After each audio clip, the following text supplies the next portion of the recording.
repeat the 10 offenses to the holy names which are to be avoided, written by Srila Vyasadeva in the Padma Purana.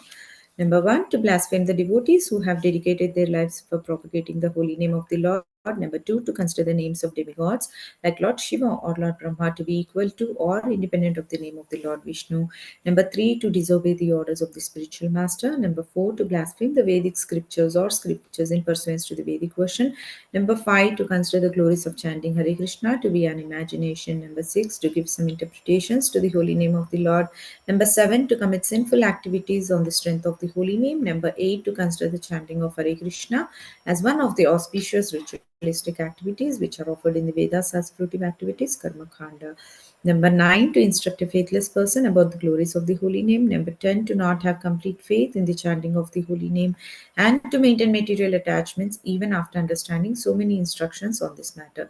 It is also an offense to be inattentive while chanting. Every devotee who claims to be a Vaishnava must guard against these offenses in order to quickly achieve the desired success. Krishna Prema. Once again, I thank you all for joining the Bhakti Sangha conference call. Let us move to our next session, which is Srimad Bhagavatam class. May I know who all have joined the call this morning? Hare Krishna Nandapriya Narmada Mataji. Please accept my humble obeisances. All glories to Srila Prabhupada. This is Anita Ramya from Sharjah. Hare Krishna. Hare Krishna, Anita Ramya Mataji, Dandavat Pranam. Please accept my humble obeisances. All glories to Srila Prabhupada and Gurudev. Thank you very much, Mataji, for joining the call. Hare Krishna. Hare Krishna Nandapriya Narmada Mataji, Dandavat Pranam, all glories to Srila Prabhupada. This is Vinita Gandharvika Devi Dasi from Texas College Station. Hari Bol. Hare Krishna, Vinita Gandharvika Mataji, Dandavat Pranam. Please accept my humble obeisances. All glories to Srila Prabhupada and Gurudev. Thank you very much, Mataji, for joining the call. Hare Krishna. Hare Krishna, Nandapriya Narmada Mataji, all glories to Srila Prabhupada and Guru Maharaji. My humble obeisances to you and all the devotees. This is Krishna Kumari Devidasi from Rana. Hare Krishna, Krishna Kumari Mataji, Dandavat Pranam. Please accept my humble obeisances. All glories to Srila Prabhupada and Gurudev. Thank you very much, Mataji, for joining the call. Hare Krishna.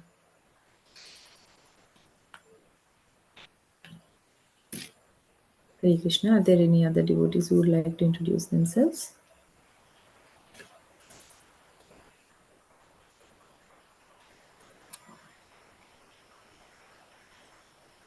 Mataji, please accept my humble obeisances, judgment of God.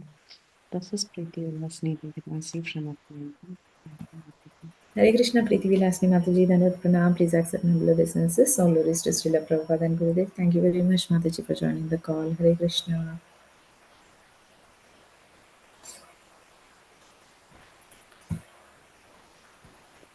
Hare Krishna Mataji, Dandavat Pranams to you. All glories to Srila Prabhupada and all glories to the assembled devotees on the call. Vasundhara Devi Dasi from Bangalore. Hare Krishna. Hare Krishna, Vasundhara Mataji, Dandavat Pranam. Please accept my humble obeisances. All glories to Srila Prabhupada and Gurudev. Thank you very much, Mataji, for joining the call. Hare Krishna.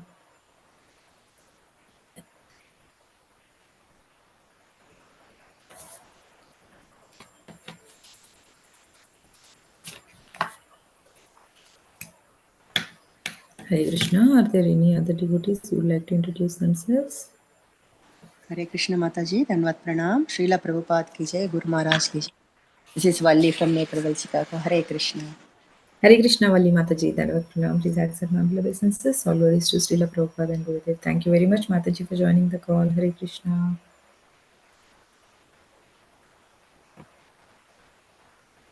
Hare Krishna, Nandapriya Narmada Mataji, Dandavat Pranam, Srila Prabhupada, Vijay Guru Maharaj ki jai. This is Shama Gauri Devidasi from Charlotte.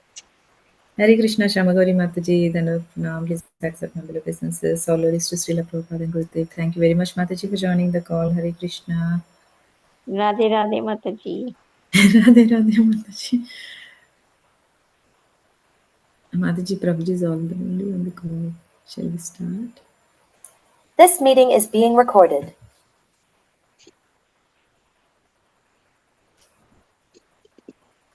Hare Krishna. Welcome to Bhakti Sangha conference call. Today we are very fortunate to have His Grace Gauranga Darshan Prabhuji on the call to enlighten us on the topic of Srimad Bhagavatam, Canto 7, Chapter 2, Sloka number 2. Yeah. Prabhuji, if you're ready, we can start, Prabhuji.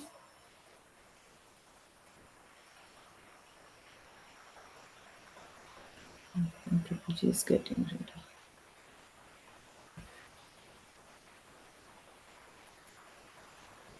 The recording has stopped.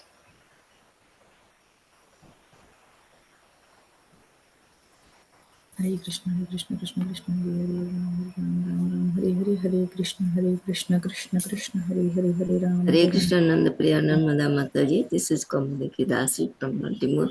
Please accept my humble obeisances. All glories to Srila Prabhupada, all glories to Guru Maharaj and all the devotees. Hare Krishna.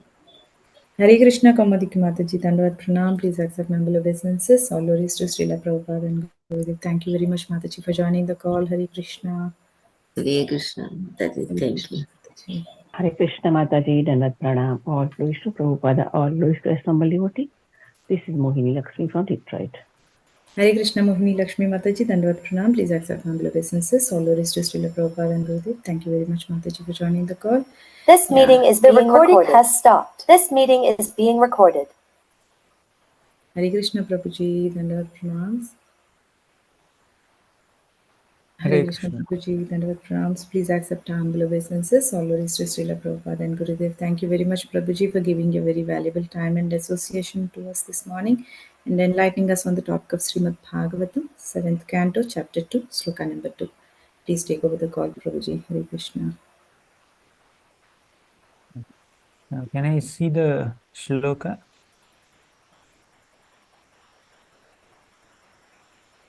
Okay. We'll begin with prayers.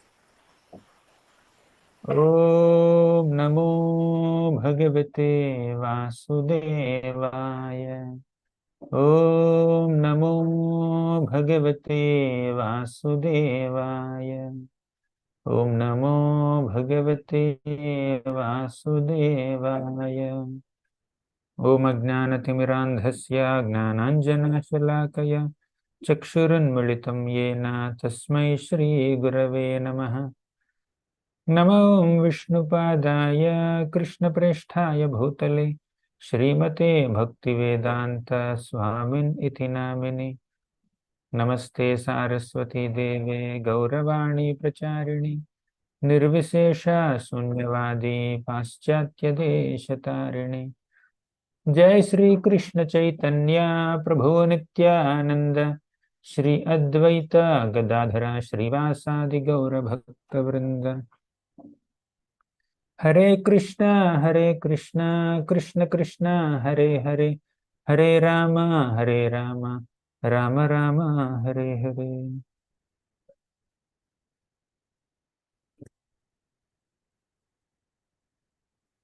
Hare Krishna. My humble obeisances to all the devotees who have assembled for today's Bhagavatam class. And today we are reading from the Srimad Bhagavatam, 7th Canto, 2nd chapter, 2nd shloka. Ahachedam rusha purnaha sandashtadashanachadaha kopojvaladbhyam chakshurbyam nirikshandru dhumram ambaram. Translation and purport by His Divine Grace, A.C. Bhaktivedanta Swami Prabhupada. Filled with rage and biting his lips, Hiranyakashipu gazed at the sky with eyes that blazed in anger, making the whole sky smoky. Thus he began to speak. Purport. As usual, the demon is envious of the Supreme Personality of Godhead and inimical toward him. These were Hiranyakashipu's external bodily features as he considered how to kill Lord Vishnu and devastate his kingdom Vaikuntha Loka. Oh, purport is over. Okay. So we'll discuss based on this small shloka and small purport. So in this shloka, here Bhagavatam says that Hiranyakashipu was very envious of Lord Vishnu, and he even intended to destroy Lord Vishnu and his Vaikuntha Loka. So Hiranyakashipu, as you know, he is the son of Diti, and he was born because of Diti's mistake. We were discussing some time back that when a person who is in a responsible position does some mistake, the mistake done by that person will affect not only oneself, but it will also affect so many other innocent people. So when a simple person does a mistake, so that mistake will affect his own well-being. But when a person who is in a very responsible position does a mistake, it affects so many people. When leaders make mistakes or commit sinful activities or perform aparadhs, then all the followers also will get affected naturally. So this is repeatedly depicted in various episodes of Srimad Bhagavatam and even Chaitanya Charitamrita also. Like Ramachandra Khan offended Nityananda Prabhu, an entire village got affected.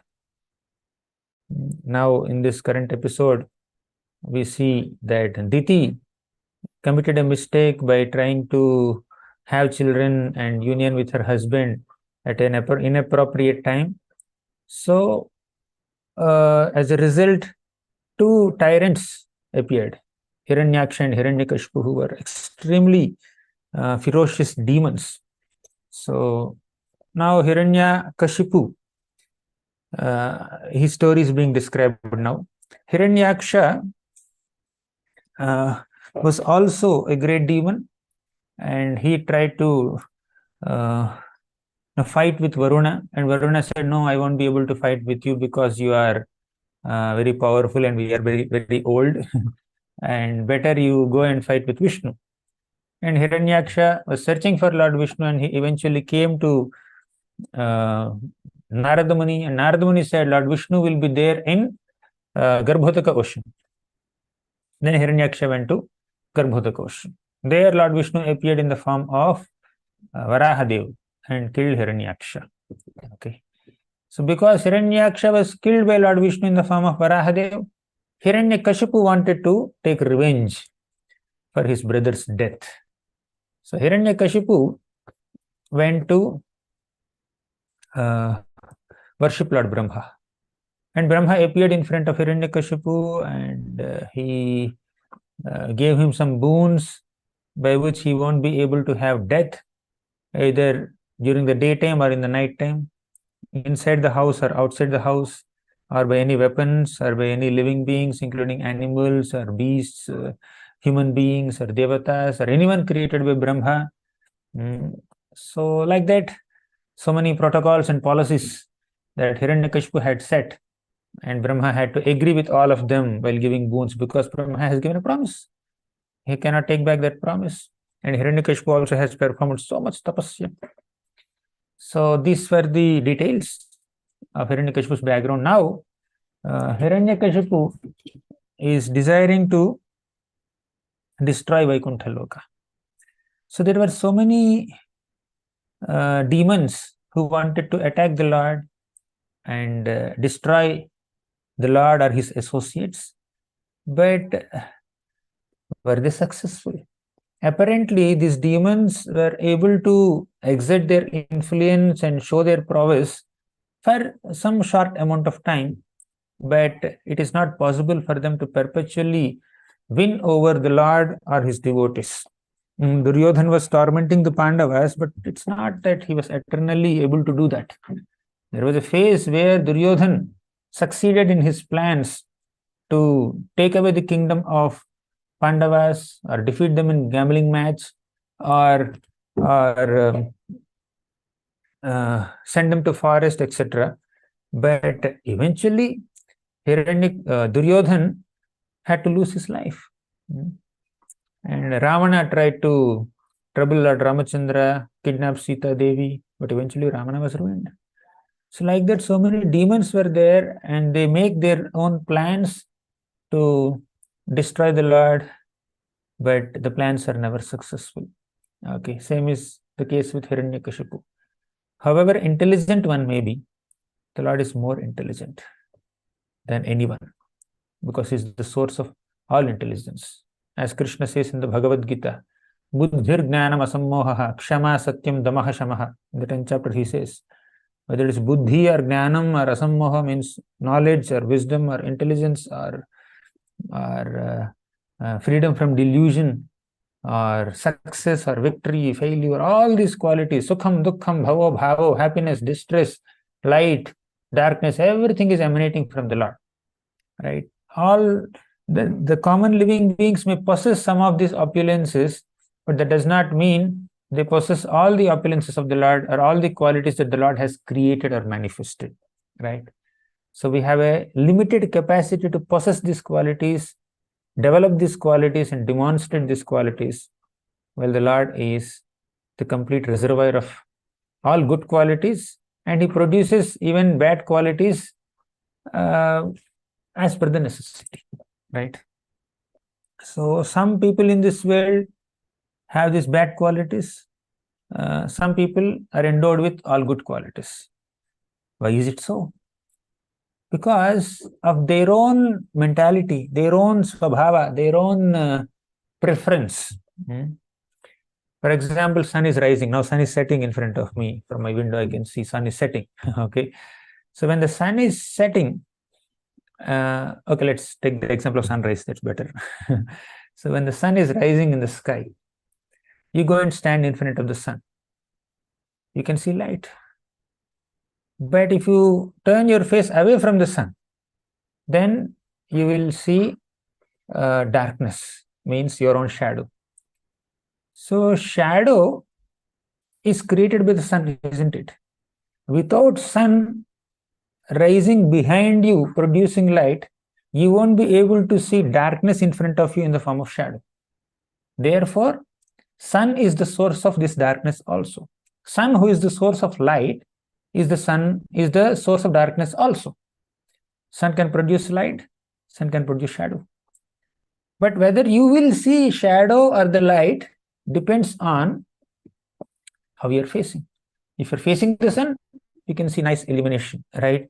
Like when I look at sun now, he is very bright, right? You can see light. But when I turn my face away from the Lord, then I see darkness, right? So this is how it works. Similarly, when we are Krishna conscious, when we are willing to serve Krishna, love Krishna, associate with his devotees, read about him, hear about him, chant his names, then we see happiness in our life. We see ourselves developing so many good qualities. But when we turn our faces away from Krishna, we don't see happiness, we see distress. Okay. Prabhupada writes in the Bhagavatam itself says, in the 3rd canto, says, Janasya Krishna Vimukhasya Daivat Adharmashilasya Sudukhitasya Anugrahayeha Charanti Nunam Bhutani Bhavyani Janardanasya. Janasya Krishna Vimukhasya. Janasya, common people, they are Krishna Vimukha. They have turned their faces away from Krishna. Vimukhasya Devat Adharmashilasya.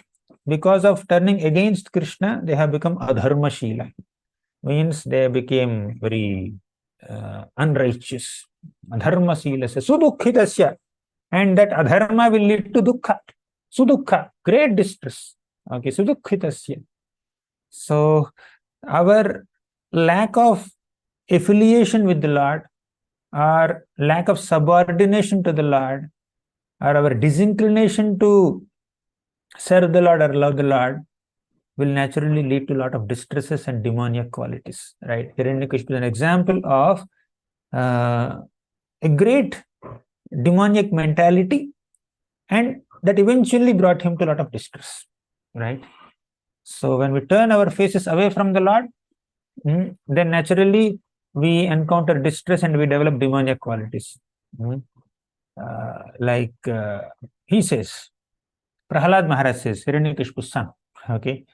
He says, Yasyasti bhaktir bhagavatya kinchana sarvair gunaistatra samasate suraha hara abhaktasya kuto mahadguna manorathena sati dhavato bahi.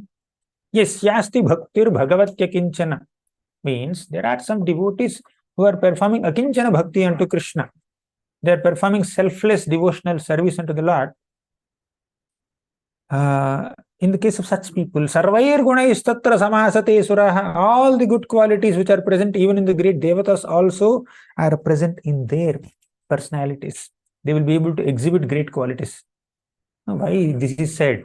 Devatas are having some good qualities, and those good qualities will come in the heart of a pure devotee. Actually, pure devotee is better than the devatas also.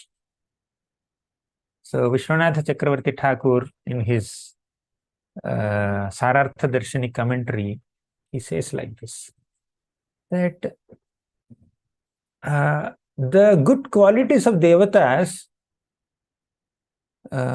find themselves very, very fortunate to decorate or to ornament a devotee of the Lord. Right? Means they fight to enter their devotee. Oh, devotee, please exhibit this quality. I am a quality from the heavenly abode. I am a good quality which is present in the devatas. If you also exhibit that good quality, that quality will have some recognition. Okay. Basically, these qualities hanker to be demonstrated by a pure devotee, like that. Anyways, that's a very wonderful way of establishing the superiority of a pure devotee, even the universe, even over the universal administrators, the devatas. Okay.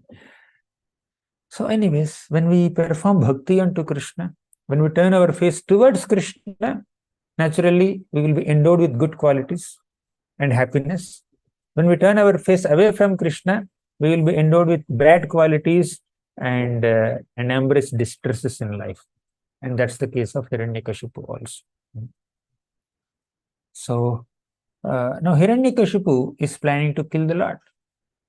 Does anyone have the ability to kill the Lord or harm the Lord? Even a devotee of a Lord can never be harmed. Mare Krishna rakhe Krishna mare ke. If Krishna decides to protect a devotee, who has the ability to even touch the devotee? If Krishna decides to punish somebody, who has the ability to protect him in all the three worlds? When Sudarshana Chakra was chasing Durvasa Muni, nobody could give him shelter. No one. Durvasa Muni went to Brahmaloka, Shivaloka. He was hiding in Meru mountain. So wherever he went, he did not find any shelter. Okay. When Krishna decided to chase Shatadhanva in the Parijata episode, Shamantakamani episode, he went to take assistance or whatever protection from Kritavarma and Akrura. Everybody said, no, when Krishna has decided to punish you, kill you, who are we to protect you? We don't have any ability. Krishna has killed Kavalayapita. Krishna has killed Kamsa. Krishna has killed so many demons who are sent by Kamsa. So how are we in a position to confront with Krishna by giving protection to you when he has decided to kill you? Same thing.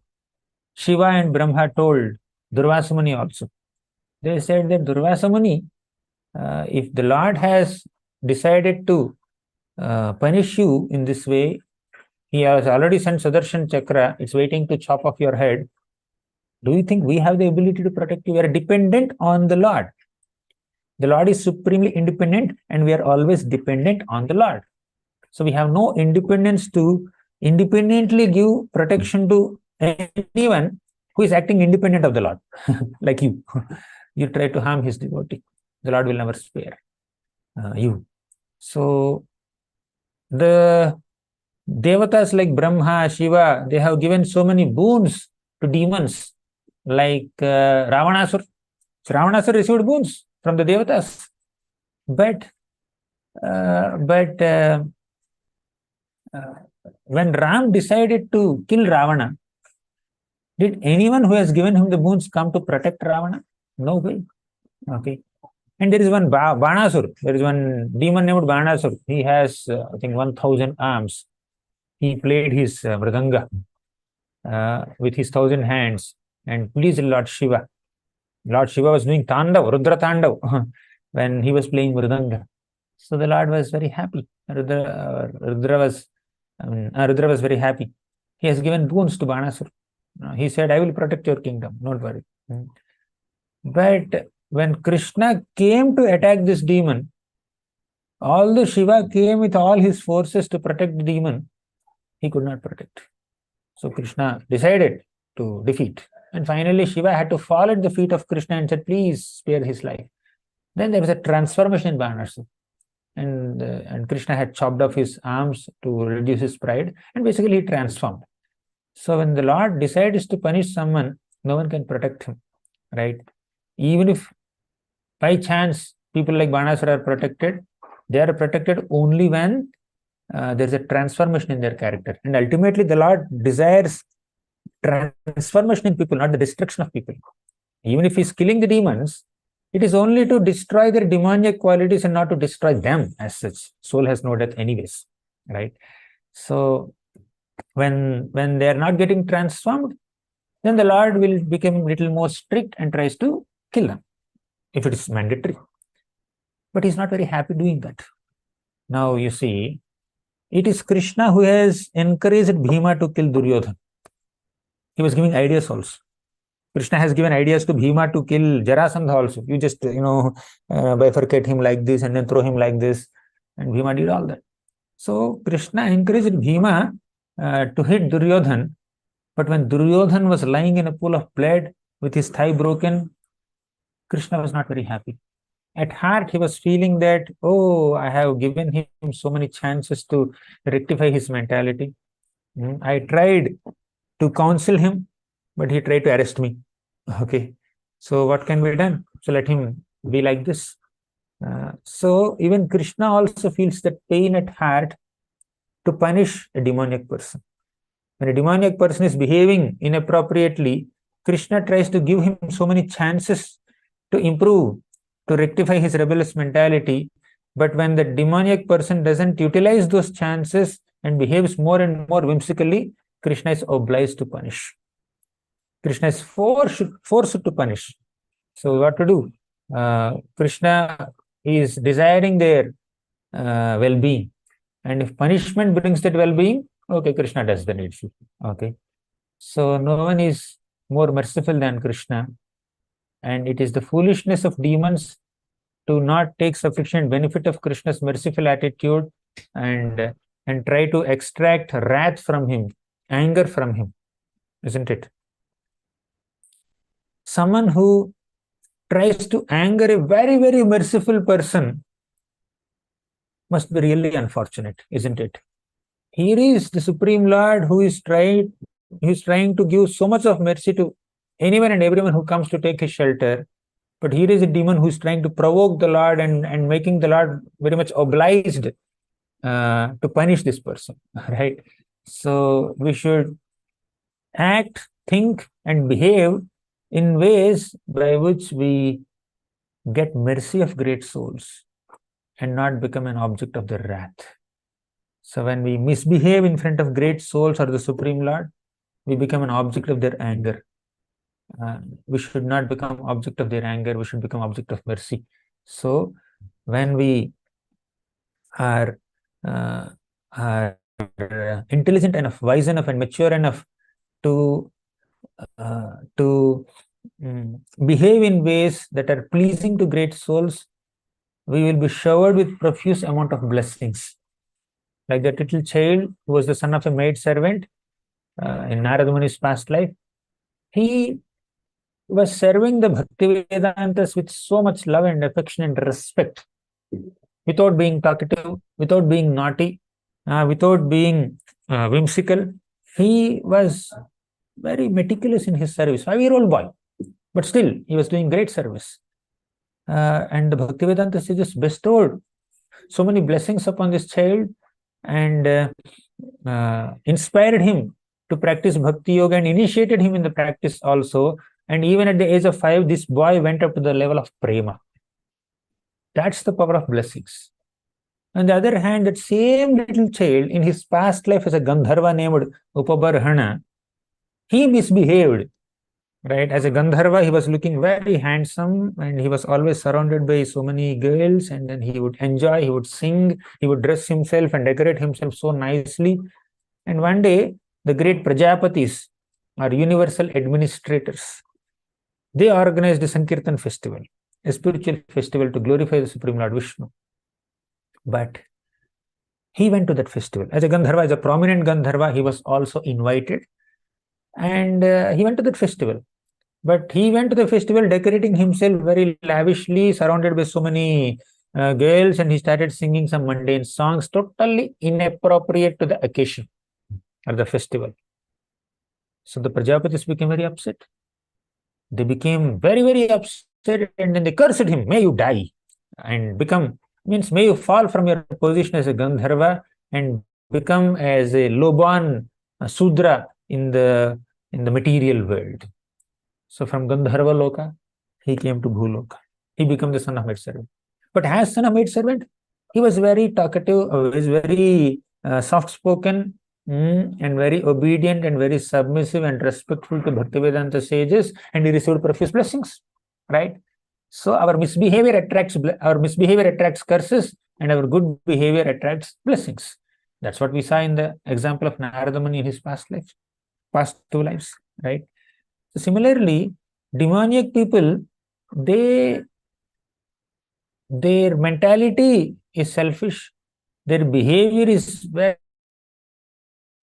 very unethical and immoral, and they attract so many curses. And Hiranyakashipu is like that in this current episode.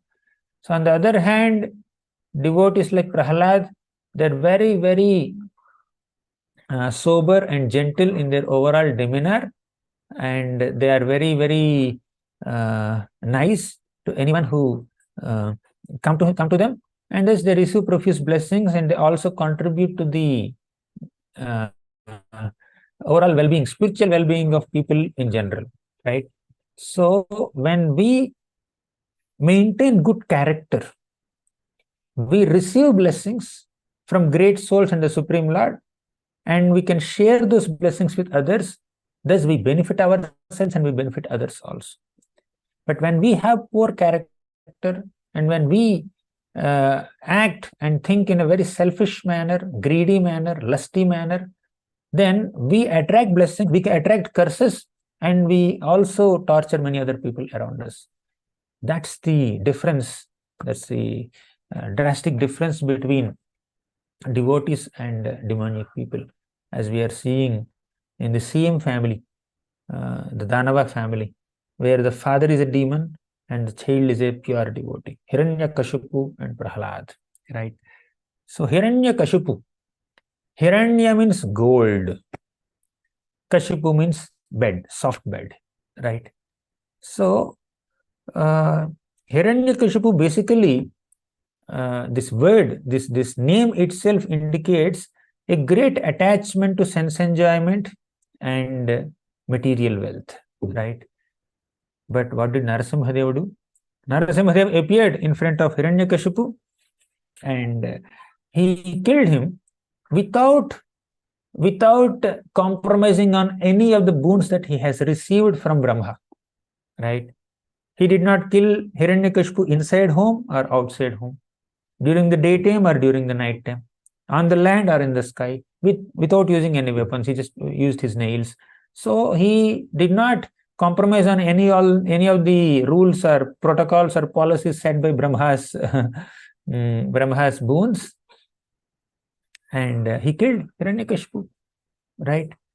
So just as Narasimhadev has killed Hiranyakashipu, who is a representative of all material desires and material enjoyment and attachment to material wealth, similarly, if we offer prayers to Narasimhadev, he will also kill our material desires. When all the devatas tried to pacify angry Narasimhadev, Narasimhadev was not getting pacified. Narasimhadev was still in a very, very fierce mood, sitting on Hiranyakashipu's throne. He was roaring. Then Brahma came to Prahalad and said, Prahalad, we offered prayers. All the devatas and sages and siddhas and vidyadharas, kinnaras, charanas, munis, manus, so many people offered prayers. But Narasimhadev is not getting satisfied.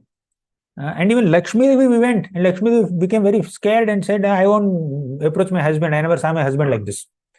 So she was scared. Prahalad, you are the only person who can go and do it. So Prahalad went. Prahalad went forward to the Lord and said, my dear Lord. Brahmadaya suragana munayotha siddha sattvaikatana gatayo vachasam pravahai नाराधनाय हि भवन्ति परस्य पुंसो, not this one, नाराधितुं पुरुगणैः अधुनापि पिप्रू किं तोष्टुमर्हति सवे हरिरुग्रजातेः. He said, Brahmadaya Suragana Munayotha Siddha, Brahma and all the Suraganas, Devatas and Munis and Siddhas, they all have offered great praises. They tried to abuse you. They offered prayers to you, O Lord. Then Sattvaikatana Gatayo, they are all in Sattvaguna. Vachasam Pravahahi, their Vachana, their words are coming like Pravaha. Pravaha means flow. So they are very eloquent. So they were not getting stuck. Sometimes when we speak, or at least when I speak, I get stuck because of lack of words, sometimes because of inability to express sometimes. But they are never stuck. Vachasam Pravahahi, their words are flowing like this, like Pravaha. Vachasam Pravahahi. But still, their Sattvaguna means their goodness and their eloquence are of no relevance for the Lord to get pacified. Right? So, if their Sattva, their goodness and their eloquence did not appease you, please you, I am from ignorance and passion. How can I please you? I won't be able to. Right? So, he is expressing his inability to please the Lord. When somebody comes to us to perform an activity that nobody has done, that proposal itself can make us so proud, so arrogant. We feel that, oh, we are so great. Yes, they came to me. But Prahalad never felt like that. Or sometimes when we do something which others could not do, then we may feel a sense of superiority complex, right? So Prahalad has absolutely no such superiority complex or pride. He was very humble, extremely humble. So he went in front of Narasimhadev and very humbly presented his inferior position in comparison to all these Brahma, Deha, Suragana, Manayotha, Siddha. Right? So, and he said, I am in mode of ignorance and passion because I am coming from the demonic dynasty, but they are much better than me. Right? But still I try to appease you. If you are so humble, if you think that you are so inferior to them, why did you at all come in front of me? That's my question. Then Prahalad said, oh Lord, yes, I am unqualified in 100 different ways. I have thousands of shortcomings, but your mercy is greater than my shortcomings. Right? Your mercy is greater than my disqualifications. So this is the confidence of a devotee. A devotee may courageously venture into so many activities, so many things, dependent on Krishna's mercy. If you are too overwhelmed with our own abilities and inabilities, that may be like bodily conception. But if we try to do something for the pleasure of the Lord, despite being unable to do from a material sense, then we are trying to access Krishna's grace. Krishna, whether I'm able to do or unable to do, it all depends on your mercy. If you empower me, I will be able to do. If you feel like empowering someone else, I won't be able to do it. That's fine. Whatever you want me to do, I will do. Right? I will try to do. Okay. What is my role? Only the intention is my role. My sincere willingness to please you, to serve you, is my contribution. The ability and the facility and the eligibility are arranged by you. Right? So the eligibility and ability and facility all are arranged by the Lord. And what is contribution from my side? Willingness, desire to serve the Lord. Krishna has given me some minute independence or free will. Let me utilize that free will in his service. To choose to render service to him, that is my contribution. Everything else, Krishna will arrange. Right? Sometimes he may not arrange. He will arrange the service to be done by someone else. That's fine. He has arranged something else for me. I will do that. Right? I am willing to serve, but what service I will do depends on time, place, circumstances, and Krishna's desire. Right? So this is the life of a devotee. So when that kind of mentality is there, we become objects of the Lord's grace and the grace of so many great souls. Right? And when we become objects of grace, we should become grateful to those people who are very graceful to us. But if that gratitude is not there, oh my God, Mother Earth, we become a burden on Mother Earth. Mother Earth can tolerate any kind of burden, big mountains, she can handle, she can carry. But Mother Earth cannot tolerate the burden of an ungrateful person. When we receive some support, some favor, some guidance, some love, some affection from somebody, especially in spiritual life, our heart should be filled with gratitude. When we lack that gratitude, even Krishna will not be pleased with us. So that gratitude is born from humility, or humility is born from gratitude also. They both are connected. They are very interrelated, right? Humility and gratitude just go well together. And in fact, all Vaishnava qualities go well together. They are very much connected to each other. There's a lot of overlap in all these qualities, right? So Prahalad was very humble. He was not at all proud. And Prahalad also expressed his gratitude to Narada Muni, who enlightened him when Prahalad was within the womb of Mother Kayadu, right? So these are the qualities of devotees. On the other hand, we see Hiranyakashipu. He was so proud. He was extremely proud. Entire kingdom of Hiranyakashipu is just surrendering to him, and even the devatas are surrendering to him. But one little boy, one 5-year-old child says, I will not chant Hiranyakashipu, I will chant Hari, Hari, Hari. So that was a big blow on his ego. He tried to kill Prahalad in 100 different ways, but he failed. And he asked Prahalad, when I just raise my eyebrows, sun and moon have to adjust their temperature so that I become comfortable. They have to adjust their temperature according to my expectations. All the devatas surrender to me, and on whose strength are you so fearless? Prahalad? He asked, Hiranyakashipu asked. Then Prahalad said, you are asking the source of my strength? The source of my strength is the source of your strength also. This is the conviction of a pure devotee.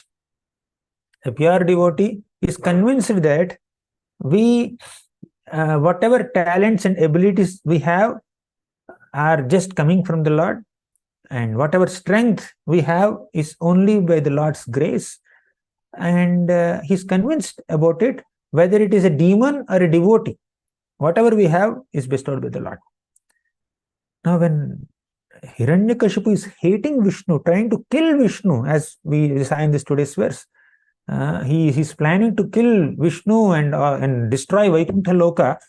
And here is little 5-year-old child coming and saying that Vishnu is the source of your strength, source of your opulence. That's such a big blow on his ego. When some reporter asked Prabhupada, Srila Prabhupada, he asked, so Krishna is your God? Prabhupada said, Krishna is your God also. Okay. Then Prabhupada is convinced that Krishna is everybody's God, not just my God, not just God of ISKCON devotees. So the Supreme Lord Krishna is the God or the Supreme Protector and Supreme Well-Wisher of every single living being, because Krishna says, Bhoktaram Vignatapasam Sarvaloka Maheshwaram Suhridam Sarva Bhutanam Gnatva Mam Shanti Mrichati. So Gnatva Mam Shanti Mrichati means only when we understand that Krishna is the supreme source, supreme proprietor, supreme enjoyer, and supreme well-wisher, then we will be peaceful. Till we understand, until we become convinced that Krishna is our well-wisher, we will be agitated, we will be frustrated, we will be stressed out, we will face hundreds and thousands of reversals and get affected by them. Pure devotees also face reversals. They are not affected by them. Okay. This shloka seems very simple. Meaning is simple. Even kids can repeat so easily, right? And we may get 50 out of 50 or 100 out of 100 in our Bhakti Shastri exam by repeating this shloka. But to internalize this shloka and to demonstrate our understanding of this shloka will take an entire lifetime or probably lifetimes. We feel fearful sometimes. We feel anxious. We get frustrated in life. All this is because of lack of understanding of this shloka or lack of realization of this shloka. We may have intellectual understanding. We may even have intellectual conviction also. But that conviction or understanding is not becoming realization, right? So when will it become realization? When will this understanding become realization? When will this theoretical knowledge convert into practical realization? When we render service to devotees, right? Gnatva mam shanti mrichati. Gnatva mam means you understand me, you will attain shanti. That's what Krishna said. If you don't understand me, there is no shanti, there is ashanti. Right? There is ashanti, there is agitation, there is frustration, there is illusion, there is bewilderment. We get overwhelmed with so many difficulties in life, right? All because we are not understanding that Krishna is our well-wisher. Okay. So when we understand Krishna is well-wisher, even if you are 5-year-old kids also like Prahlad, we become very cool in chaos. We are very calm even in the midst of chaos, right? We become very composed even in the midst of hundreds and thousands of reversals. That's what Prahlad has demonstrated. It's easier said than done, but it is not impossible, right? It is not impossible. All we need is that conviction. All we need is that deep faith in Krishna's integrity and Krishna's intentions. So oftentimes, or at least sometimes, struggling sadhakas doubt Krishna's intentions and integrity when there are difficulties in one's life. Okay, that is because of lack of maturity in bhakti. Like you see, Kritadyuti, she lost her child. Along with her child, she lost her faith also in Krishna. When there is happiness, oh, Krishna is so merciful. When there is distress, oh, Krishna, are you there? I'm chanting since several times, since several years. What have you done to me? So, Kritadyuti blamed the Lord, chastised the Lord, even called the Lord as inexperienced child. You are going against your own creative laws. What kind of God you are? During the lifetime of father, how can a child die? So sometimes difficulties test our faith in Krishna consciousness, in Krishna. Difficulties may attack our trust in Krishna. But devotees are those people who utilize difficulty as an opportunity to enhance their faith in Krishna. For them, calamity is an opportunity to intensify their remembrance of Krishna. Okay, to increase their dependence on Krishna, to become more and more prayerful. And that's what we could see in Kunti Maharani's example also. She is even praying for difficulties. We may not have the bandwidth to pray for more difficulties, but at least whatever difficulties come on their own, let us just accept them as God sent and let us not become overly perturbed. Right? Yes, it's painful, definitely painful, no doubt. It's definitely painful, but show the pain, how great Krishna is. Endure that pain, and we become rightful, inherit, what is that? The Mukti Pada means Krishna's abode will become rightful inheritance to us. That's what Brahma said. He said in the 10th canto Bhagavatam, Tatenu kampam susamikshvado bhunjana evatmakritam vipakam hridvagva purbhir vidadan namaste jivetayo mukti pade sadaya bhak. He said that whenever a devotee faces some reversals or difficulties in life, a devotee understands that they are results of one's own past misdeeds, and with his body, mind and words, he exclusively takes shelter of Krishna. Krishna, let me just perform your bhakti. With body, mind and words, he will just take shelter of Krishna, and Krishna will relieve the devotee from all difficulties, right? And even if the Lord allows the devotees to undergo some difficulties, that's fine. In those difficulties, the devotees are experiencing some special connection with Krishna through enhanced prayer, intense absorption in Krishna, right? And that's what Kunti Maharani is aspiring for.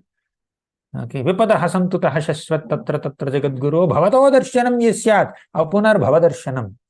Bhavato darshanam yasyat means by taking your darshan, I don't have to take darshan of this material existence anymore. That is Kunti's realization. Okay. Darshan is not just physical vision, right? Darshan means Krishna came in front of Kunti and gave darshan, and Kunti saw Krishna, saw with her eyes, and she felt encouraged. Yeah, that's correct. It happened many times. But darshan has deeper meaning. Darshan is a devotional sight, definitely, but darshan is also philosophical insight. When we are equipped with a combination of this devotional sight and philosophical insight, right, then we can traverse through all challenges of life with maturity, with so much of sobriety, without losing our composure, right? So, what is devotional sight in the case of a sadhaka? A sadhaka has the privilege of seeing Krishna every day because Krishna has manifested in the form of a deity in the temple, right? So, although Krishna is everywhere, but when Krishna manifests in front of us in the form of a deity in a temple, on the altar, or at home, it is a manifestation of Krishna's mercy. Krishna is making himself more and more accessible to us.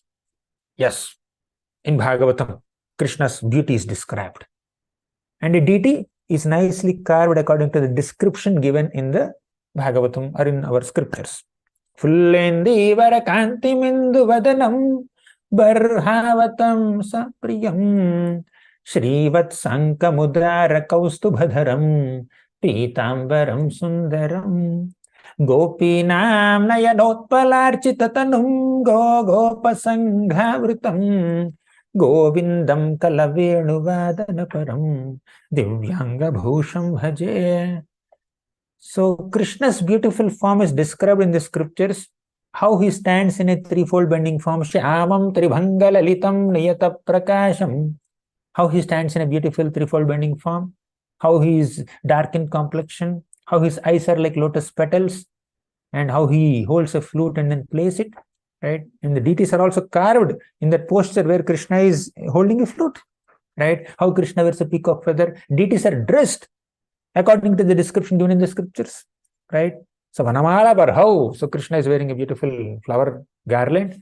Vaijayantim Chamala. So when you go in front of a deity of Krishna in the temple, now that form, which may be made of stone or metal or sand or even paint, that form is actually Krishna for us, depending on our consciousness.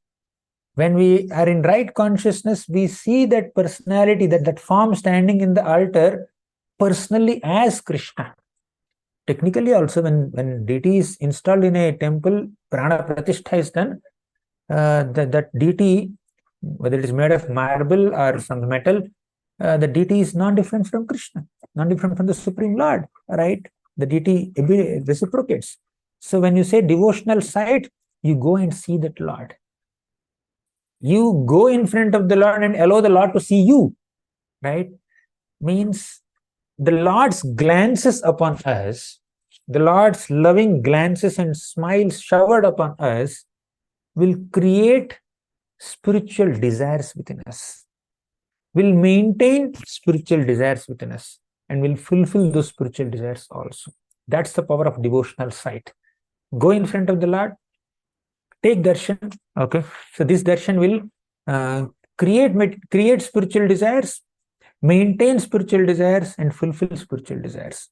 Okay, actually, material beauty agitates the mind, but spiritual beauty pacifies the mind, enlivens the mind. Krishna's beauty is spiritual, right? So the spiritual beauty of Krishna pacifies the mind. You see, sometimes a young boy or a young girl may see the opposite gender, the form of the opposite gender while walking on the road, and sometimes they may develop some agitation in the heart, agitation in the mind. So material beauty agitates the mind with a desire to enjoy. But when somebody comes in front of the deity in a temple, so seeing the beautiful form of Krishna, the agitations are pacified, right? So people become more prayerful, they feel more connected, They feel so enlivened. That's the power of spiritual beauty.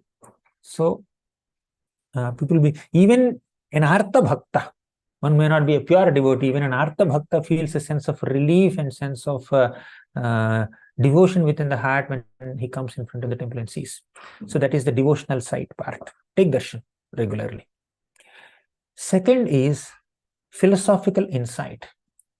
By reading scriptures sincerely, by hearing Harikatha from experienced devotees with absorption, with sincerity, right? Not just note down some points from this class and repeat in my class.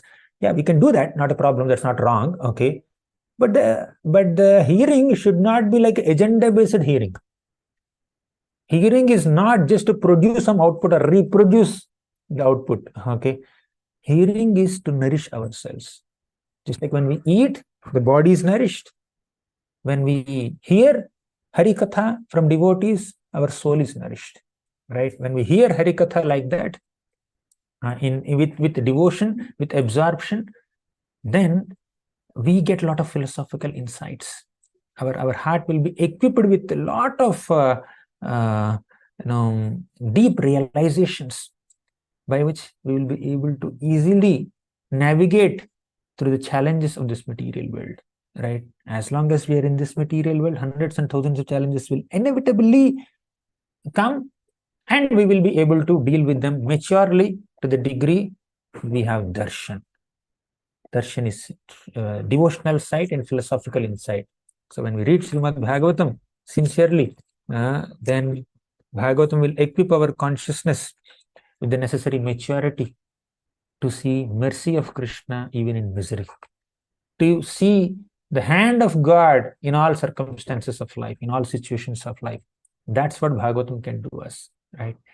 And devotees like Prahlad are equipped with this deep philosophical insights. Prahlad, when he's praying, he prays like around 43 shlokas are there as a part of his prayers in the 7th canto, 9th chapter.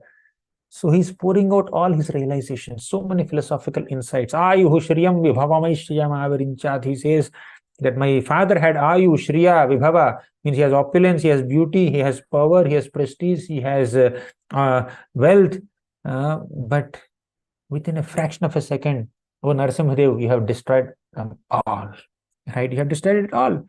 And now he's lying as a dead body with his intestines just on your neck. Antrasraja, you're wearing this garland of intestines of my father. So that is his position, right? So however opulent and powerful and influential you may be in this material world, that will never save us, right? So same is the case with many other demons also. In Vrindavan, there were so many demons who attacked Krishna. Putana was there. So Putana, with a malicious intention, came to kill Krishna. Not only kill Krishna, kill all the babies who are less than 10 years old in that locality. But Krishna destroyed. And after destroying, what did Krishna do? Krishna gave her the position of a motherly nurse in the spiritual world. Padbhyam bhakta hridistabhyam vandyabhyam loka vanditaihi angam yasyaha samakramya bhagavanapi tatstanam yatu dhanyapi sasvarga bhavapajanani gatim Krishna bhuktastanakshiraha kimugavo nu mataraha. Krishna has given the position of a motherly nurse to Putana in Vrindavan, in the Goloka Vrindavan, not Bhauma Vrindavan. He took her to the spiritual world. Kam va dayalum sharanam vrajema. Who else could be more merciful than Krishna? When Krishna is killing the demons, who tried to kill him? It's not that he is doing some tit for tat or taking some revenge. Krishna is liberating the demons, right? And as I said some time back, Hiranyakashipu. Hiranya means gold, Kashipu means bed. So Hiranyakashipu is a representative of attachment to material wealth and material enjoyment. And Narasimhadev just ripped apart him, Hiranyakashipu's abdomen, and he killed him. So just as Narasimhadev destroyed Hiranyakashipu, who is a representative of material desires and material opulence, similarly, when we offer prayer to Lord, Lord Narasimha, he will also destroy our material inclinations, right? So Prahalad, at the end of his prayers, he got an offer from Narasimhadev. He said, ask any boon, whatever you want to take. Then Prahalad said, oh Lord, I'm not doing business with you, by the way, right? You are my eternal master and I am your eternal servant. Let this be the only relationship between us, right? It's not that I offered prayers to you or served you in expectation of some material boons, and you are not like a material master who will give some incentives and bonus to your devotees to keep them in your fan base. Not like that. So I am selfless and you be my master and I don't want anything. If at all you want to offer something, just give me this one boon. Make my mind completely free from all material desires. This is my desire. My desire is that I should be freed from all material desires. Please give me this boon. This is the mentality of a pure devotee, right? To this degree, the Lord will cleanse the heart of anybody. Of course, Prahlad's heart is already cleansed, okay? But when we have material desires, the Lord will destroy them. Just the way he destroyed Hiranyakashipu. Similarly, Krishna in Vrindavan, he destroyed Putana. And what does Putana represent? Hiranyakashipu represents attachment to material wealth and enjoyment. Putana represents a bogus teacher, a pseudo guru. Okay, she dressed herself like a very beautiful motherly lady, and her intention was to kill Krishna. Which mother will kill her own child? But here she's acting like a mother, but with an intention to kill this child. So Krishna exposed her intentions and exposed her real form as a witch also and killed her, right? So similarly, we may have tendency of hypocrisy, right? We may present ourselves like something to the world, but internally we may be something else. Of course, a struggling sadhaka may apparently seem very pure by demeanor, but internally there may be so many anarthas. But the struggling sadhaka is sincerely trying to improve, upgrade oneself. That's what sadhana is. So that is fine. As long as the intention to improve oneself is there, although there are some shortcomings, fine. Eventually one will grow. We are work in progress. Okay.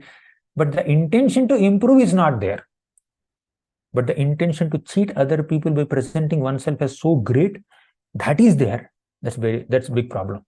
So Krishna, if at all I have those tendencies to cheat people, please protect me from those tendencies. This is the prayer of a devotee.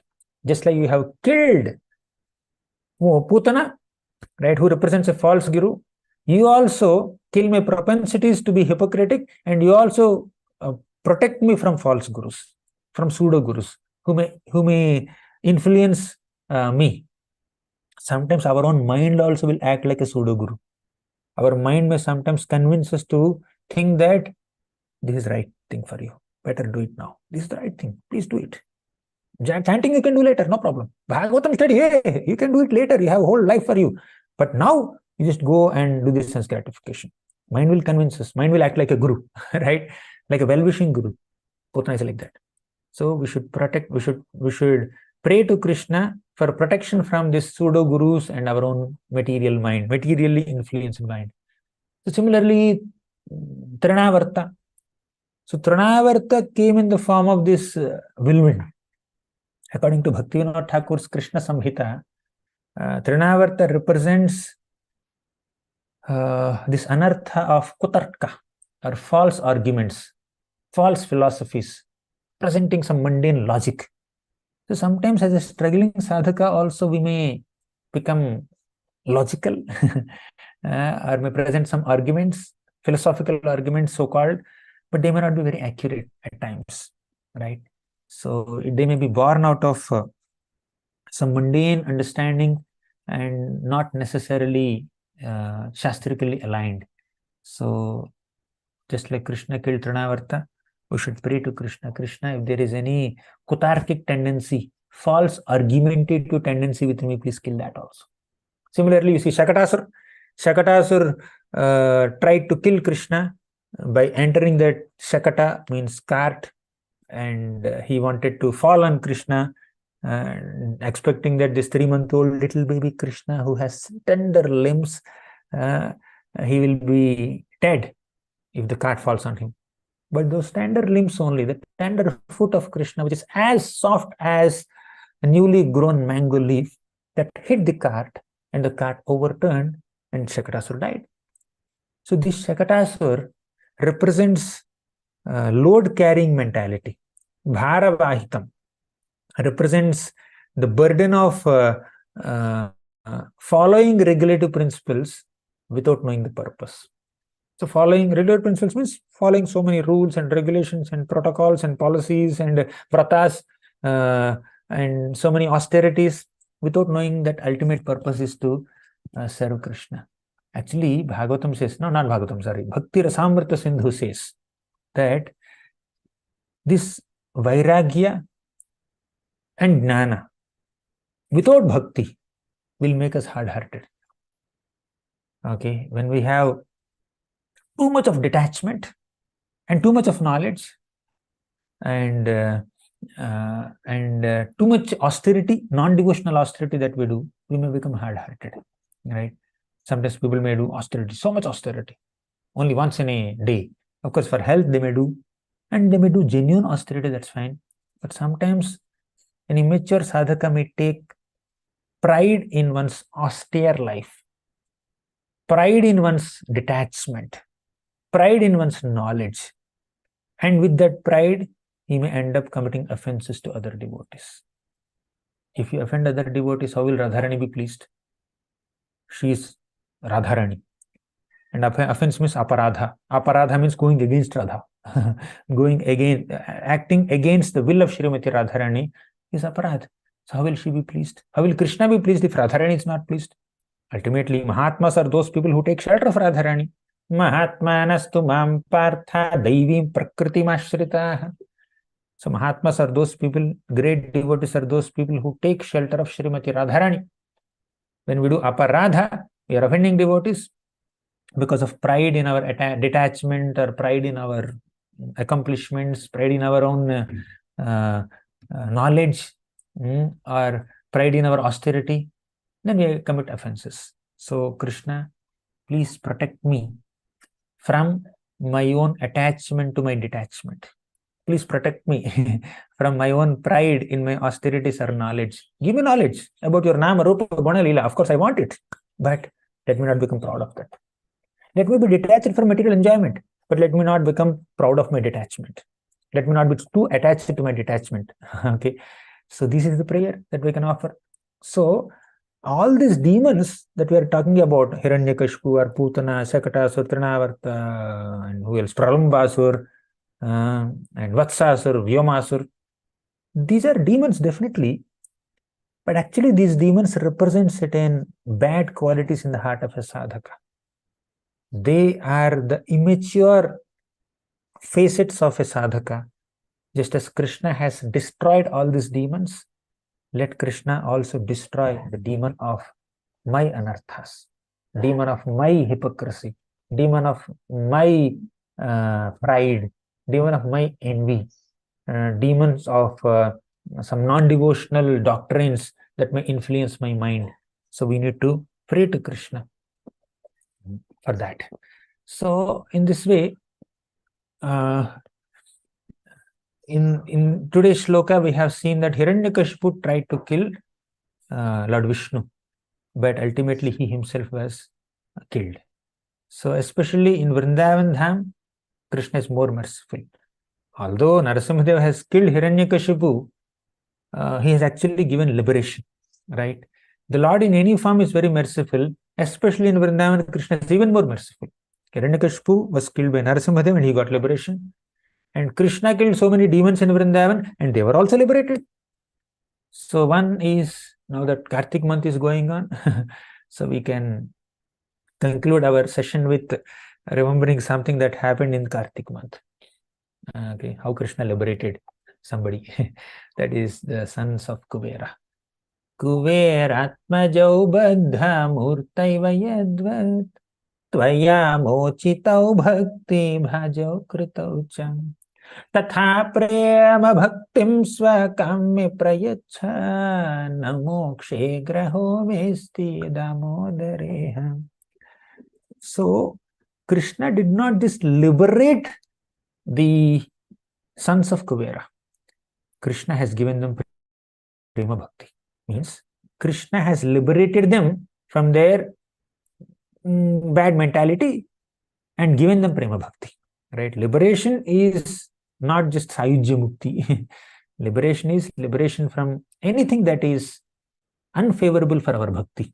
That liberation we should aspire for, but not the sayujya mukti liberation. So Satyavartman is saying, Kuveratmajau baddha murtaiva yadvat. Krishna, you are a baddha murti. You are bound. You are bound by Mother Yashoda's rope. Although you yourself are in bondage, you still retain the ability to release someone else from their bondage and liberate them. Just the way you have liberated Kuvera's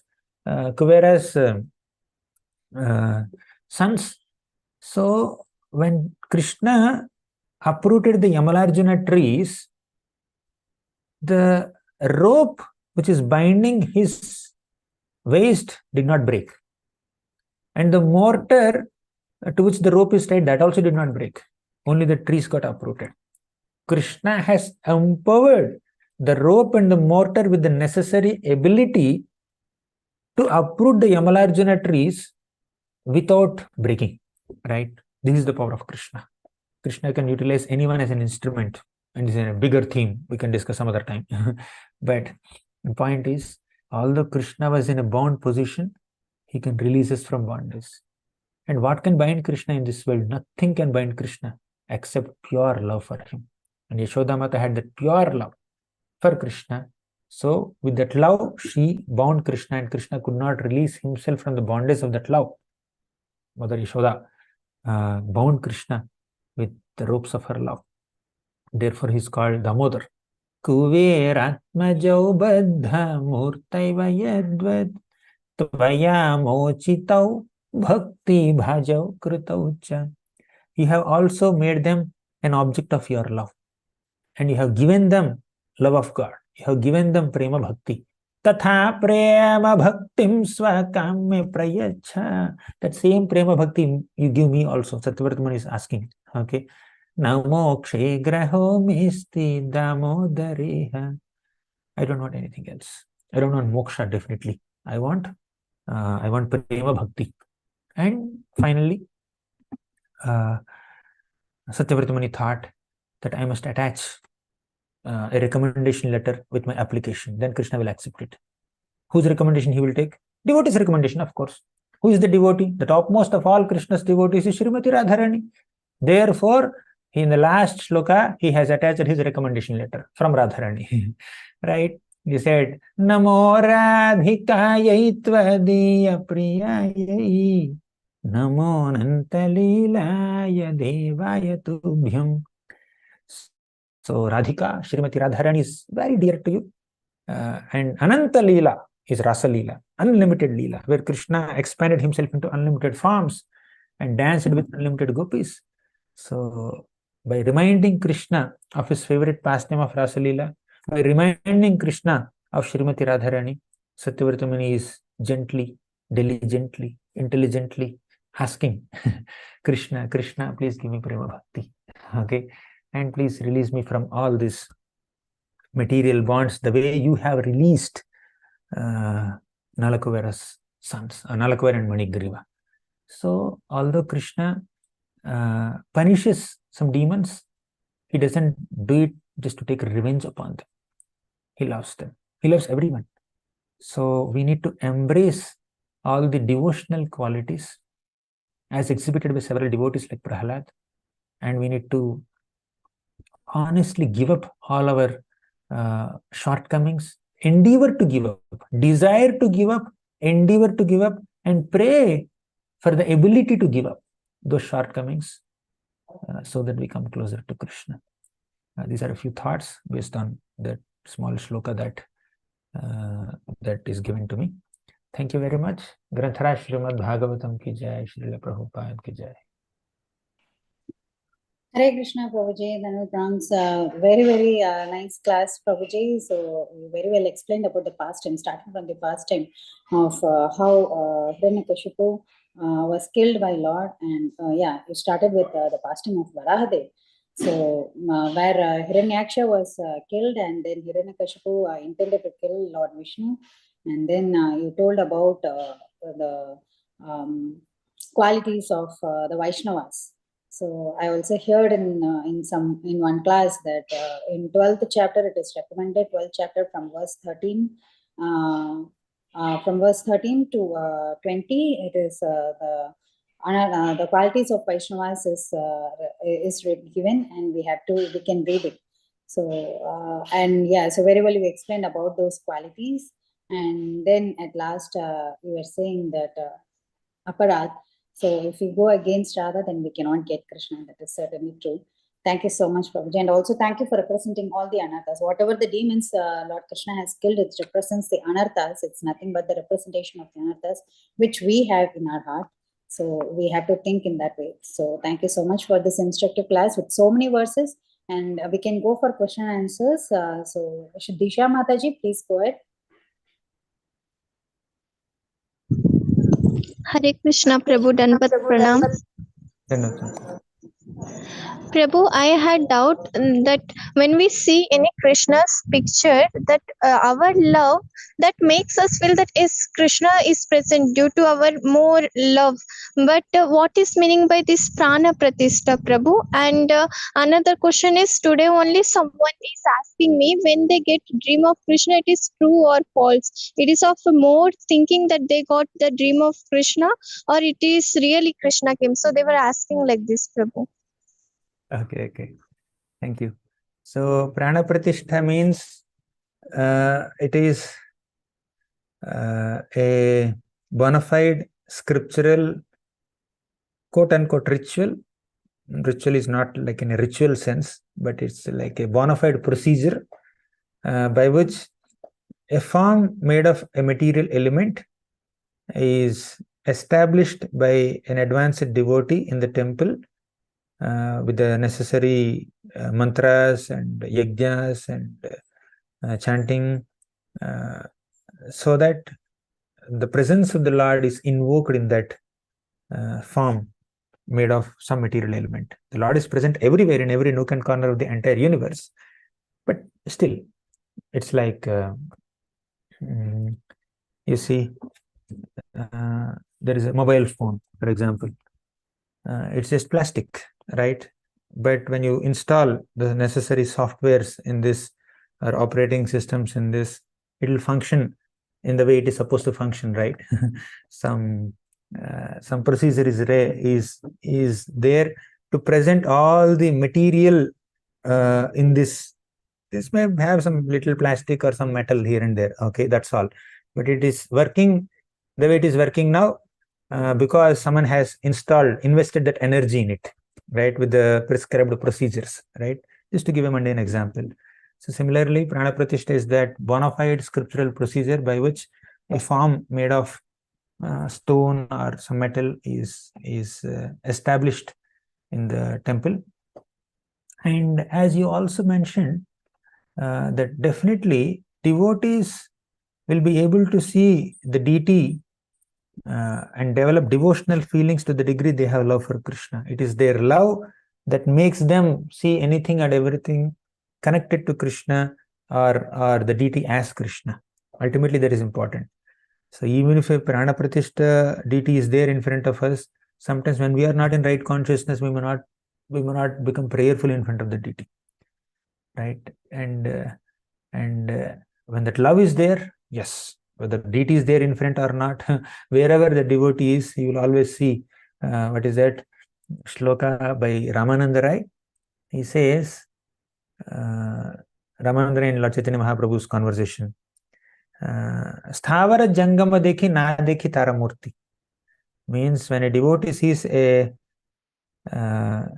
moving or non-moving thing, he doesn't see that thing, but he only sees Ishtadeva, his own Ishtadeva Krishna there. Okay. So that's the question. One more question you asked, I forgot. This is about the deity. It was about the dream. In dream, if someone is dreaming of dream, correct. Krishna is coming. Sometimes devotees may see the Lord in the dream, like Madhavendra Puri saw the Lord in the dream, and the Lord has instructed, please take me out of this bushes and establish me, do some pratishtha, establish me and construct a temple for me, initiate worship. And he did that. Yeah, Krishna can appear in the dream of a very advanced devotee, and that is true, definitely. But in the case of a sadhaka, when someone sees the deity form or Krishna in the dream, you can take them as very nice spiritual experiences and feel encouraged and then continue the path of bhakti. That's fine. And one may not artificially think once, oh, Krishna came in my dream, I have become a pure devotee now.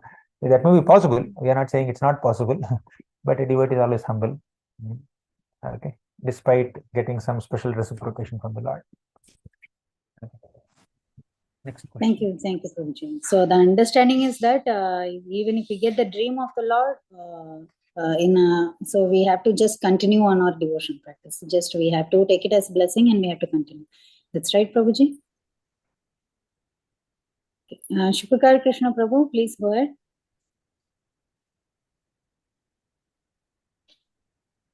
Hare Krishna, Gauranga Darshan Prabhu, Danda Pranam. Thank you. Prabhu, now we are doing devotional service, and there are a lot of prarabdha karmas and current karma, past karma, which has not matured.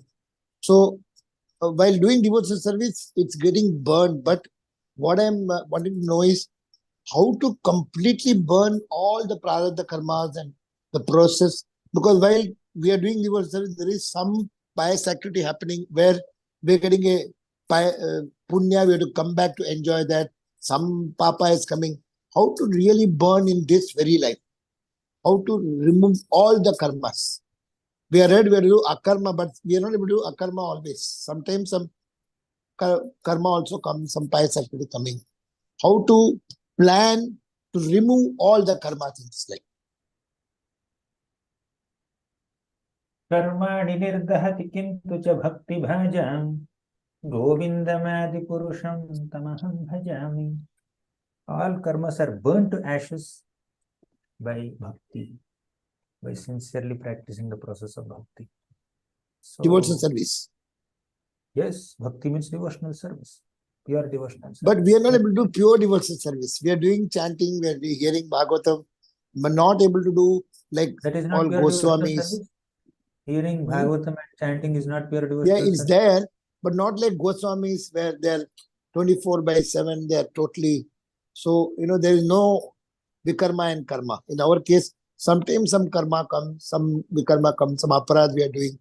How to plan it to make it a pure devotee? What can be done? Pure devotees are of two types. Okay, performing pure devotional service is done in two ways. One as a sadhaka, two as a siddha. So, one who is already a pure devotee is called pure devotee. And one who is trying to become pure devotee by following the path of pure devotional service, sadhaka, is also a pure devotee. So, pure devotee potentially is a pure devotee. He is purifying devotee. He is on the path of pure devotional service.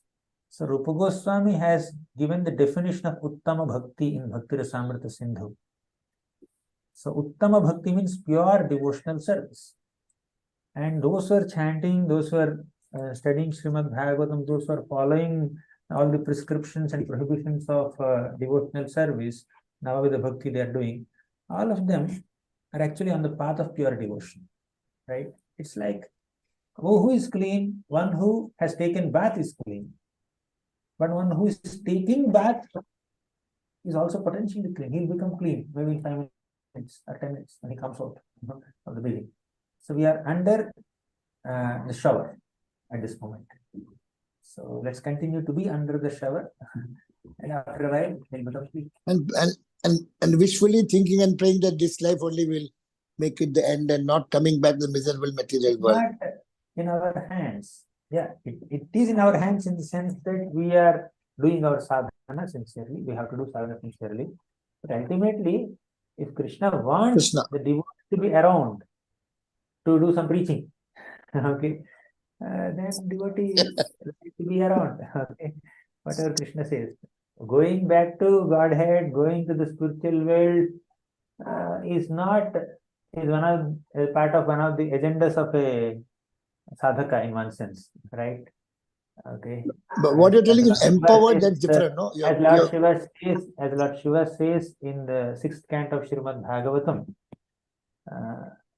whether it is hell or heaven or liberation, a devotee is happy being in that situation and rendering service to God. Okay.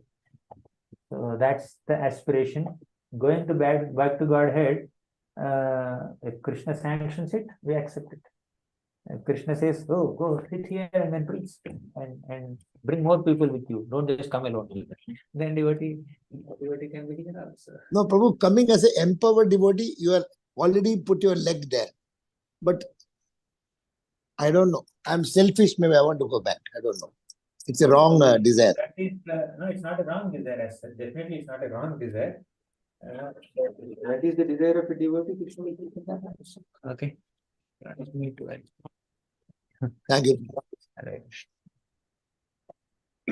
Thank you, Prabhuji. Shwinder Singh Prabhuji, please go ahead. Hare Krishna Prabhuji, Dandavat Pranam. Thanks a lot for the today's class. It was so devotional and it's the kind of dose that we needed. So Prabhuji, I want to ask one question that asked by my friend to me, that why in our religion that we do Murti Pujana? Is it prescribed by our scripture? Is God said to us that we have to do Murti Puja? Yes, in the Bhaktirasamrita Sindhu, Rupa Goswami describes 64 limbs of devotional service. And at the end of 64 list, he says 5 are very special, right? One is chanting the holy names of Krishna. Second is hearing Srimad Bhagavatam and association of devotees. Then staying in a holy place like Mathura Vrindavan. Then Murti Puja. Okay, Sri Murtira Shraddhaya Sevan. So deity worship. So deity worship is definitely a part of the limbs of devotional service. In fact, it's a part of one of the 5 potent forms of devotional service. So it's said by the Lord Krishna, or? When Lord Krishna's devotees say, it is as good as Krishna saying. But if you want a reference directly from Krishna only, then you can read the 11th canto of Srimad Bhagavatam, where Krishna talks about deity worship to his dear devotee Uddhava. In the 11th canto of Bhagavatam. Okay, Prabhu, Krishna said it. Okay. Thank you, Prabhu. Thank you, Prabhu. Hare Krishna. Hare Krishna, there is one question in the chat, Prabhuji. So, Anushree Mataji is asking, please tell us more about the importance of initiation. Importance of initiation. Yeah, initiation means initiating. It's the beginning of bhakti. Of course, before initiation only many devotees begin bhakti, chant holy names and all. But initiation basically marks the beginning of a connection with a spiritual master. So the spiritual master is the representative of Krishna. As Krishna said in the Bhagavad Gita, Acharyam mam vijaneyam navamanyata karhichit. Acharya or a guru is as good as me. You should never disrespect. Under the guidance of an able guru, with the blessings of the spiritual master, one will be able to worship Krishna, perform bhakti with enhanced enthusiasm and with more meticulousness. So initiation is basically connection with Guru, which helps us connect with Krishna more effectively. On our own, we cannot connect with Krishna. So we can connect with Krishna only through a Guru who is a bona fide representative of Krishna. Okay. Hare Krishna. Thank you so much, Prabhuji, for that short and brief explanation of initiation. So, Yeah, although we start to do our sadhana even before initiation, but when we connect to the Guru only, we can connect to Krishna. So that was very crystal clear. Thank you, Prabhuji. So yeah, as per Shubhkar Krishna Prabhuji's question also, like we can, wherever we are put by Krishna, we have to think, we have to preach and think of him only. So that is what Krishna wants. So thank you so much, Prabhuji, for such a wonderful class. And do you have time, Prabhuji? One last question has come in the chat box. We need to go to Damodar Ashtakam. We who Oh, don't take who initiation, don't they take will initiation? go to. And why not take initiation? Let's take initiation and go to Krishna. That's much easier, right? Yeah. So for devotees, if Actually, they the are not, Lord is there within the hearts of all living beings. One who is very sincere to perform bhakti, to connect with him, the Lord will give him the necessary opportunity to connect with his representatives, right? So, and representative is Guru. Whether we agree it or not, we are definitely accepting many devotees as our gurus, but a formal initiation has its own charm and its own role to play to make a deeper bonding with Krishna. So, yeah, it may be possible, but it is actually the procedure, recommended procedure is reach Krishna through Guru. Everybody accepted Guru. Even Krishna, when he appeared on this planet as a human being, he accepted Sandipani Muni as Guru. When Ram appeared here, he has accepted Vasishta Muni and Vishwamitra Muni as Guru. And Lord Chaitanya Mahaprabhu accepted a Guru. And Prabhupada accepted a Guru. Ramanujacharya accepted a Guru. All our acharyas and the Lord, when he is playing the role of a human being, all of them have accepted spiritual masters. So let's stick to the protocol. And as far as possibility of connecting with Krishna directly is concerned, I'm not saying it's not possible. If Krishna desires, anything is possible. But this is the mainstream way of connecting with Krishna, accepting Guru. Hare Krishna. Hare Krishna. Thank you so much, Prabhuji. So what will happen if we do, if we die before taking initiation? Even if we have that desire to get initiation, but if by chance, if we are not able to do, When we develop a desire to connect with Krishna, to serve Krishna, when we begin our process of bhakti by chanting Hare Krishna, Krishna will definitely, 100% sure, he will give us another opportunity to continue that bhakti under the guidance of Guru in the next life. Okay. So in the next life, again, Krishna will take it up from where we left in this life. Is it okay to chant only Mahamantra, Prabhuji, without reading any scriptures, or it is recommended to read also the scriptures? This is also one of the questions. But why? Why is it so? Why only chant? If Krishna has given Are they Bhagavad called pure devotees? That is what the question was there.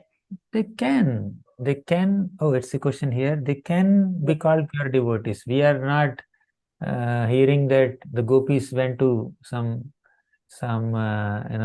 Vedic pathashalas and learned all the scriptures. But the gopis have natural devotion towards Krishna. So yes, without reading scriptures, also one can become a pure devotee.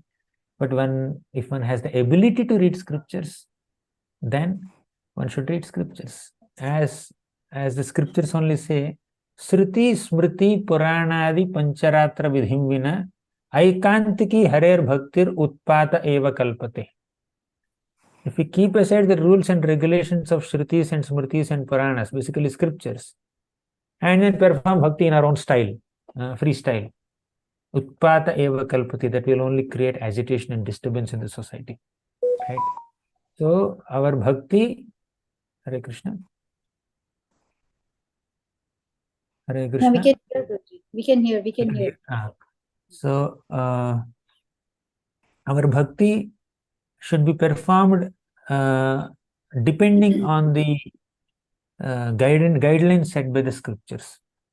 Without alignment with the scriptures, without depending on the scriptures, if we perform bhakti in our own concocted style, then it's not the best way to do it. But nevertheless, there may be some illiterate people. Like South Indian Brahmana is there. He's an illiterate, uneducated person. Okay, just 1 second. So he's an illiterate person, but still he's a great devotee. Okay, the point is not to become a scholar of Shastras, but to perform whatever devotional activities we are performing with scriptural guidance. Say, if we don't have the ability to read scriptures, then we keep ourselves under the guidance of a person who knows the scriptures and who can guide us based on the scriptural teachings, right? At least that much is required. Sometimes somebody may be illiterate, somebody may be very old, they may not be having the bandwidth to read on their own. Somebody may be very young, children are there, right? So when the individual does not have the ability to read the scriptures on one's own, for whatever reason, one can keep oneself under the guidance of someone who knows the scriptural teachings and then perform bhakti. Ultimately, whatever devotional activities we are performing should be based on the scriptural teachings. That's the point. Okay. Okay. Thank you so much, Prabhuji. Thank you so much. So thank you. We are really indebted for your wonderful class and nice Q&A session. Also, sorry to keep you on hold. You are having some program now, and yeah, we need your association frequently on this forum. So yeah. Yeah, Hare Krishna Prabhuji. Hare Krishna Prabhuji, Dandavat Pranam, Gushti Srila Prabhupada. Thank you so much, Prabhuji. Very, very wonderful class. Thank you so much. You are so busy, but still you came and gave the class. Thank you so much. Very wonderful. Very nice class. Thank you, Prabhuji. Hare Krishna. Okay. Namo Namaha. Ananta Koti Vaishnava Vrinda ki Jai. jai. Jai. Please praise Gauranga Darshan. Jai. Radhe Gauranga. Radhe. Nityananda. Radhe Radhe. Gauranga. Gauranga, Nityananda. Nityananda. Nityananda. Gauranga. Nityananda. Jai Jai Gauranga. Shri Radhe Krishna. Hare Krishna. Krishna, Prabhuji. Hare Hare Bol. Krishna. Gauranga, Hari Bol, Nityananda, Hari Radhe Bol, Radhe. Hari Bol. Thank you, Shama Radhe Prabhuji. Radhe, Thank you, Radhe Lilita Radhe, Mataji. Thank you, Anita Mataji. Thank you, everybody. Hare Radhe Radhe, Hari Bol. Hare Krishna. Hare Krishna.